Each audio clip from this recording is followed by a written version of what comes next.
മല്ലിയില എടുത്തിട്ടുണ്ട്. പിന്നെ ഇതുപോലെ ഒരു ഗ്ലാസ് ജാറിലാണ് ഞാൻ സൂക്ഷിച്ച് വെക്കാറുള്ളത്. സ്ഥിരമായിട്ട് യൂസ് ചെയ്യുന്ന ഗ്ലാസ് ജാറാണിത്. ഇതിലോട്ടേക്ക് കുറച്ച് വെള്ളം ഒഴിച്ചു കൊടുക്കുക. എന്നിട്ട് നമ്മുടെ മല്ലിയിലയിൽ മോശമായിട്ടുള്ള മല്ലിയില, കുറച്ച് ചീനതോ അങ്ങനെ എന്തെങ്കിലും ഉണ്ടെങ്കിൽ അതൊക്കെ എടുത്ത് കളയുക.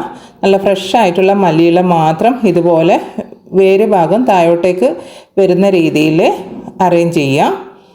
ഈ അറേഞ്ച് ചെയ്തിട്ടുള്ള മല്ലിയില നമുക്ക് ഈ ഗ്ലാസിൻ്റെ ഈ ജാറുണ്ടല്ലോ, ഗ്ലാസ്സോ പ്ലാസ്റ്റിക്കോ ആയാലും കുഴപ്പമില്ല, അതിലോട്ടേക്ക് ഇറക്കി വെച്ച് കൊടുക്കുക. വേര് മാത്രം വെള്ളത്തിൽ താണിരിക്കണം, തണ്ട് ഒരിക്കലും മുങ്ങിപ്പോവരുത്. ആ രീതിയിൽ ഒന്ന് വെച്ച് കൊടുക്കുക.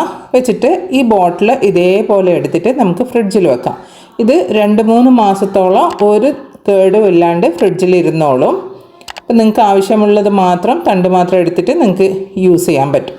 അപ്പോൾ ഈ ഒരു രീതിയിൽ